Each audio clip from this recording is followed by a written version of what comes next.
আসসালামু আলাইকুম।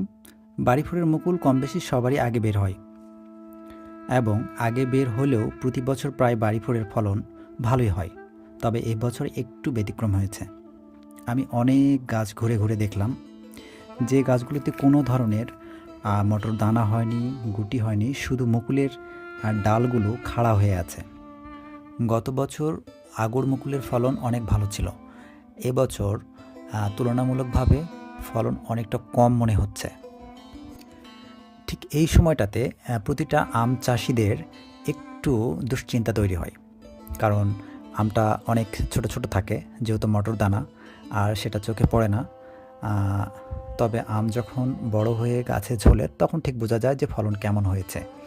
তবে যেহেতু চোখে দেখা যাচ্ছে না আম, সেক্ষেত্রে অনেক আম চাষিরা একটু দুশ্চিন্তার মধ্যে আছে যাদের আগর মুকুল এসেছে।